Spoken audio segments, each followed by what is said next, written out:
Okay, good morning, grade 4. So before you start writing, okay, let me give you some tips in writing. Okay, so for first quarter, we're going to have the narrative writing. Okay, so it's like a story writing. Now, we're going to have a biographical narrative. Remember, a biography is a story of another person's life. Okay, so another person is writing another person's life.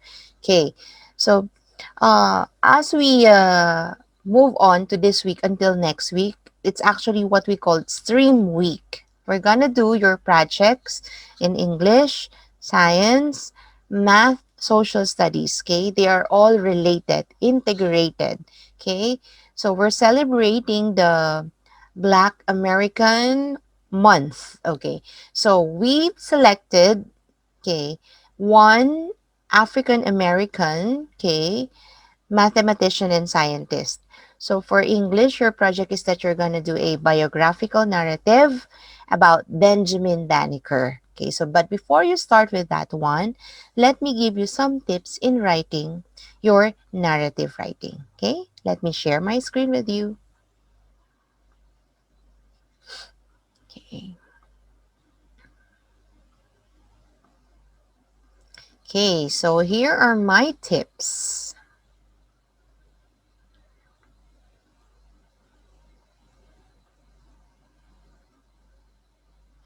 Okay, so things to remember when writing a narrative. Number one, okay, your story beginning. Remember, a narrative, okay, has a part. It has the BME, beginning, middle, and end, okay? So your story beginning, okay? Your story needs a strong beginning in order to hook your readers so that your reader will continue to read your work, okay? So you can achieve this using one of the following method. I actually listed here some. Okay, so you can do dialogue or conversation. Okay, a question, a vivid description, an interesting fact, or sound effects. So you can try all this. Now, let me go over one by one. So the first one is a dialogue. Dialogue is actually the conversation, okay, between the characters in the story. Okay, you have to use punctuation marks. Okay, look, whenever you're going to do a dialogue, you have to use the quotation mark. Here, the open and the close quotation mark, okay? Now, here is an example. Hurry or you'll be late, called my mother from the bottom of the stairs. Okay, so the writer decided to start with a dialogue. Okay, so another one, a question. You can also start your narrative by asking a question which is related to your topic. Okay, so here, have you ever had a day when you wish that you had stayed in bed?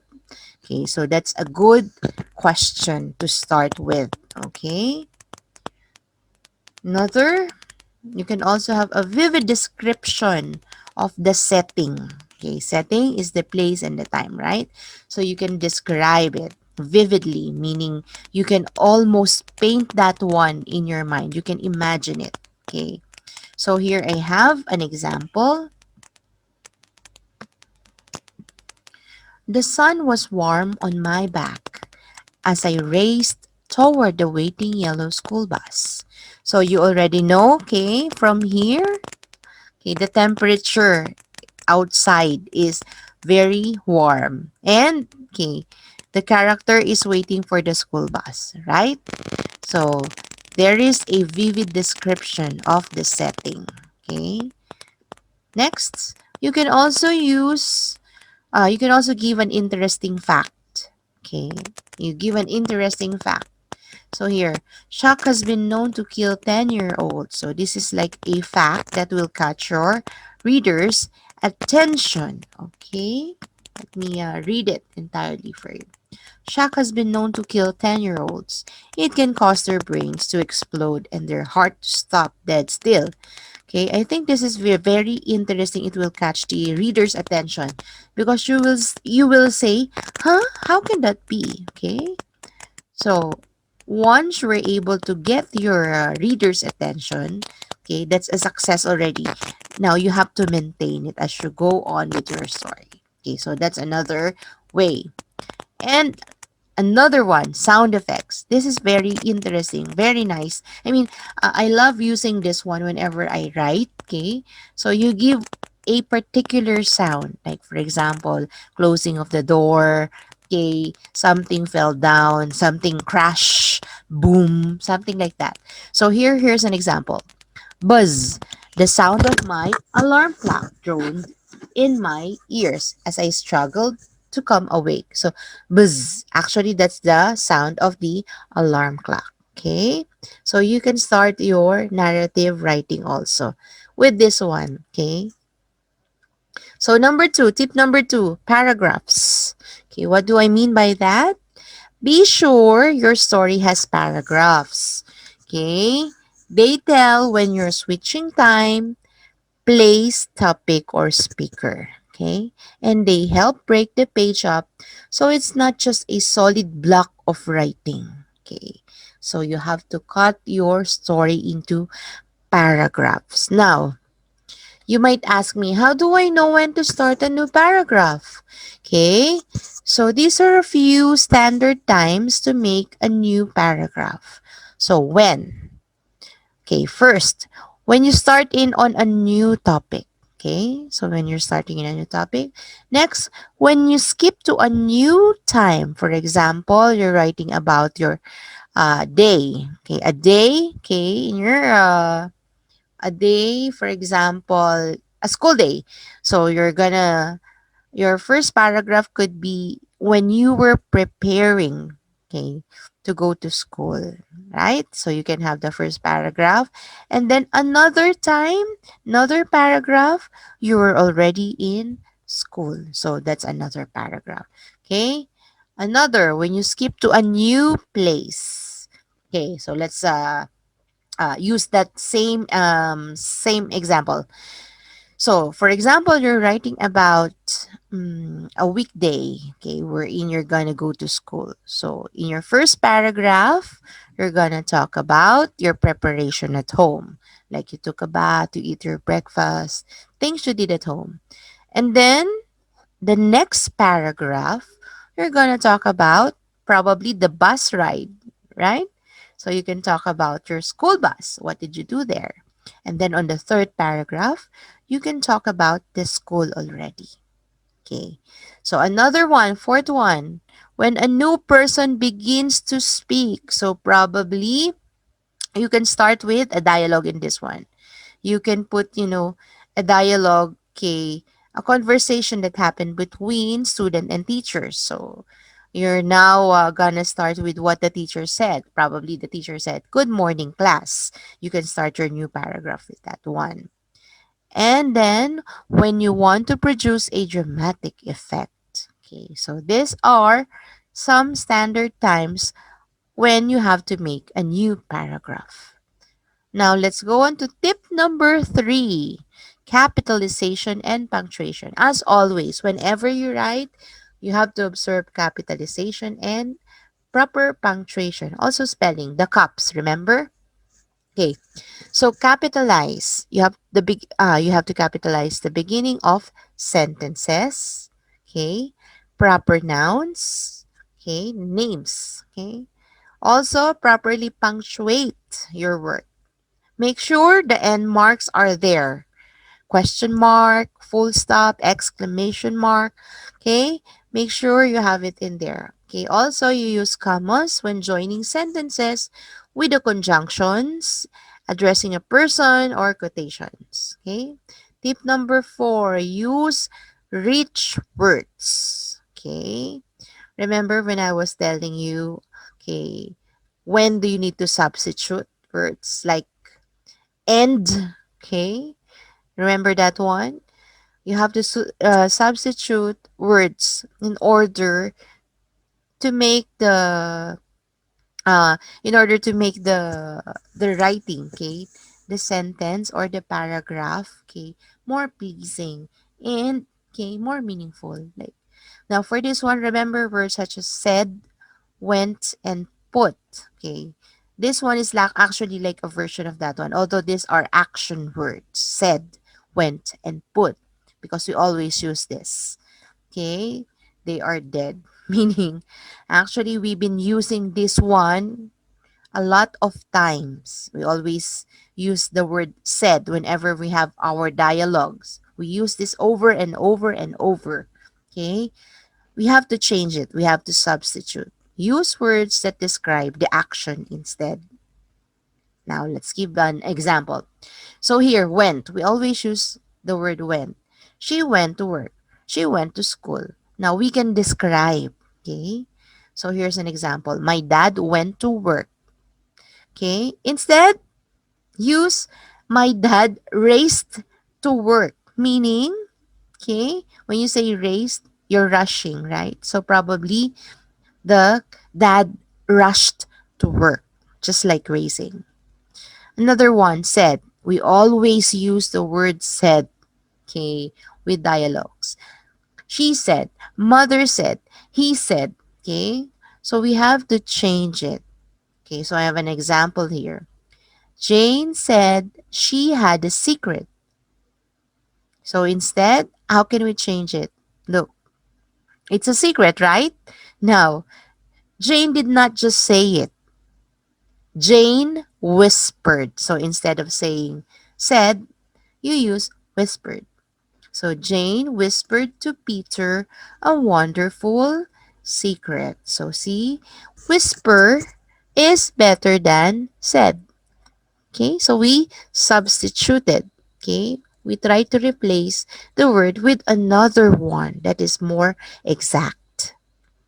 Okay, tip number 5, wow words. Okay, so for wow words, these are actually set of words. Okay, now show your reader that you have a high quality, first class, superior, excellent, exceptional, outstanding, brilliant, extraordinary, incomparable vocabulary by using your fourth grade vocabulary words. Okay?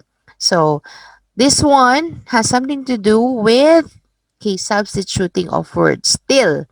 Okay? So, instead of using good, you can use another term for that one. Okay? Here, okay, I have wow words here. Instead of saying good, you can say tasty, okay, beautiful. So here are some example of wow words. Sparkly, hot, grumpy, bouncy, fast, bright, tiny, sharp, prickly, cute, ugly, precious, massive, jolly, okay, and a lot more. Okay, so when you're writing, I really think that you have to have your dictionary with you. Okay, not just to check the spelling, but also if you want to get other words that you think is synonymous to the word that you're using, in order to avoid using the same words over and over again. Okay? Now, tip number 6, show, don't tell. So, the show, don't tell method of writing is when the writer is able to create a picture in the reader's mind. Okay? To get away from the repetition of such empty words like went, big, or said, or good. Okay? So, you have to paint a picture in the reader's mind. That's also vivid description, right? Here, instead of saying Susan exercised, now let's try to think about what to do. Okay, so how are you going to describe exercise? Okay, how are you going to paint, okay, an image? Now look at this one. Sweat poured from Susan's forehead as she continued to do 100 sit-ups. Can you imagine? It's better, right? Sweat is pouring down from the forehead. And it happens, right, when you are exercising, when you're exerting effort. This one is better than Susan exercised, right? So, you're gonna use descriptive words, okay? Vivid description. Tip number 7, your conversation. The 5 rules for writing direct quotation. Okay. First, add a quotation mark. When you're doing a conversation, don't forget to add quotation marks. Number 2, separate the source phrase from the quote. Okay. Third, capitalize the first word of the direct quotation. Number 4, add end marks. Is it a punctuation mark? Is it a full stop? Okay. Is it an exclamation mark? Okay. Is it a question? So you have to end it with a question mark. Always end with the proper mark. Okay. And rule number 5, add needed capitalization and punctuation. Okay. Now, I want you to remember this one because when you're writing a story, okay, you're gonna use conversation. Okay. Now, remember, you must make a new paragraph every time a different person speaks. Okay. In order not to confuse your reader. Number 8, your sentences. Okay. Vary your sentences. Are some of your sentences long and others short? Do you start the beginnings differently? Or do some start with a part of speech other than noun or pronoun? Okay, so you vary your sentence. Okay, tip number 9, make use of figurative language. Okay, it's figurative language, makes your work, okay, more appealing and interesting. Use a little figurative language to add interest to your story. Okay. So here are some, okay, simile, metaphor, alliteration, and onomatopoeia, but you can add more, okay? So a simile is a comparison between two unlike things that have something in common using like or as. Okay, so you can make use of this one. Okay, here's an example. It's been a hard day's night. This is actually the song. And I've been working like a dog. So I've been working like a dog. Like. So he's comparing how he works with a dog. Another one is my heart is like an open highway. A comparison of two things using the word like or as. So my heart is like an open highway. Heart is compared to open highway. Okay. Another metaphor. Metaphor is a form of comparison again. Comparison between two unlike things that have something in common without using like or as. Remember, simile has like or as. So metaphor, it doesn't have. Okay, here's an example. Patty was a raging tiger when she lost her lunch money. Okay. So Patty was compared to what? A raging tiger. Okay, so you can make use of this figure of speech. Third one, I like this one, alliteration. Now, alliteration is the repetition of usually initial consonant sounds, okay, in two or more words or syllables. So look at this one, down in the dumps. Both of them started with letter D, down in the dumps. Do or die, D and D. Right as rain, sink or swim, pay the price, back to the basics, green or grass, live the life. Okay, so alliteration. And last one, onomatopoeia. Onomatopoeia is actually a play of words. It's the imitation of natural sounds in word form. Okay. This one really helps, okay, with your beginning. Just like what I said a while ago, you can start with a sound. Okay. These words help us from mental pictures about the things, people, or places that are described. Okay. So you can make use of these examples like buzz, hiss, roar, woof, bang, pop, hiss, or zizzle. Okay. So these are sound words. Okay. Tip number 10. Now, I want you to remember your plot structure. Okay, when we were talking about the elements of a story, okay, we talked about the plot, right? A plot including setting and characters. Okay, you should have your setting and characters, and you have to give ample time, okay, to describe your setting and tell something about your characters when you write your narrative. Okay, next is a climax. This is when the plot is solved. So if there's a problem, it should be solved and an ending.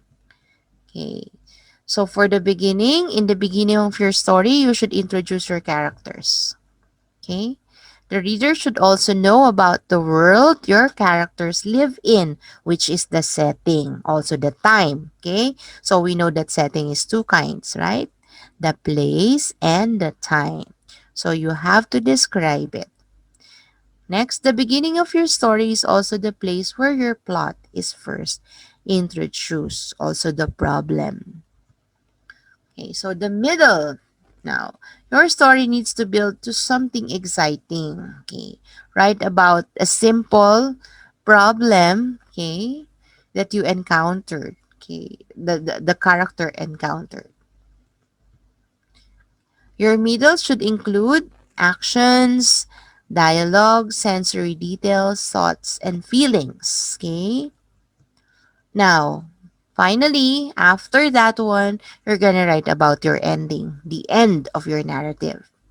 This is the big finish. Okay? The end should reveal how the character overcame the problem. All conflicts are resolved. Okay, all the problem that's in the story, it was solved, and everything goes back to normal or a happy ending. Okay, so that one, so that is all about narrative writing. Now we're gonna focus on biographical narrative because this will be your first writing activity.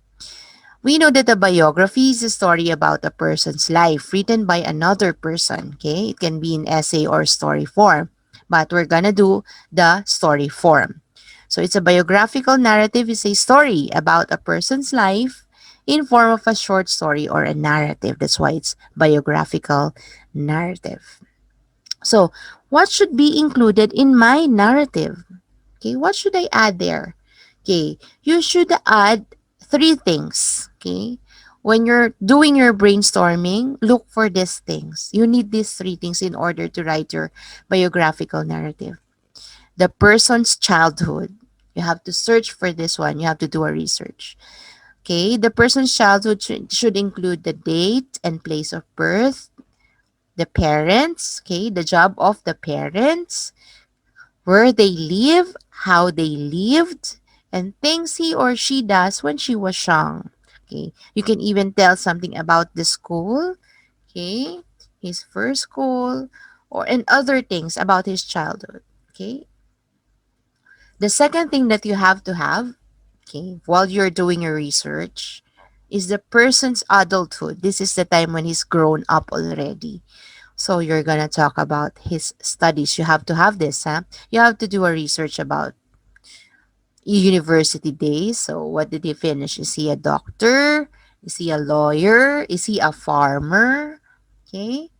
Place where he worked and what is his job. And then you can also look for does he have a family, a wife or a husband or children? Okay. And then his achievements. What did he accomplish? Okay. Was he able to become a leader? Okay. So these are the things that you have to do. You have to research about. And finally, you have to look for the date and place of the person's death if he's already dead. Okay. So if he's still alive, no need for this one, of course. Okay. So, but for your first activity, you're gonna do a biographical narrative about Benjamin Banneker's life. So you're gonna have to look for this one: his childhood, his adulthood, his contribution to the world. Okay, so if did he invent something or is an any of his idea? Okay, so you have to research about the ideas that he has. Okay, and then we're gonna explain and describe that idea or invention. Okay, and then finally, what is that person remembered for? Okay, probably he is known for his this invention. Like for example, he is the father of wooden clock, something like that. Okay, so those are the things that you need to look for when you're doing your biographical narrative. Okay, so your task, I want you to do a research first. Okay, so you're gonna write a biographical narrative about Benjamin Banneker.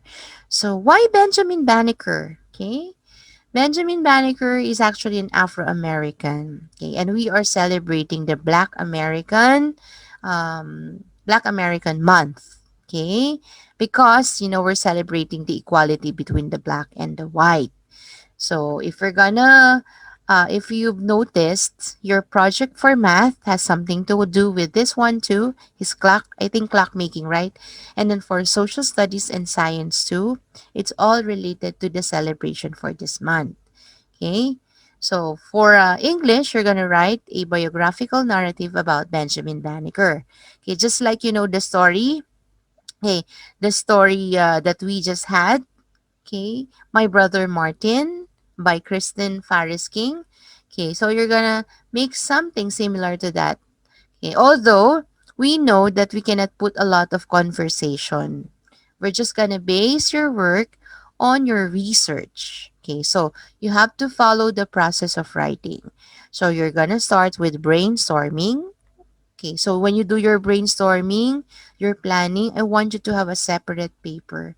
You put all your brainstormed ideas, all your ideas in the brainstorming section first. So I'm gonna upload a paper for brainstorming. You look for that one, you print that one, and you put all your ideas there for the planning.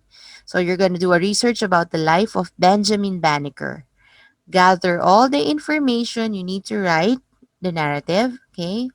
And then once you have all of this information, you can start drafting.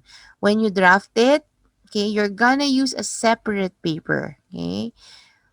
And then you in that paper, okay, you should put draft. So you're not gonna confuse it with the brainstorming paper and the draft paper. Okay? So that's it for today. Okay, if you have any question, you can send a message to teacher and we're gonna continue with our writing task. Okay, so for now, you're just gonna do a research and make your first copy or your draft. Okay, so that's it for today. Okay, I want you to stay safe and healthy all the time. And, okay, always practice what we're studying. Okay, practice always makes things perfect. Okay, bye. See ya.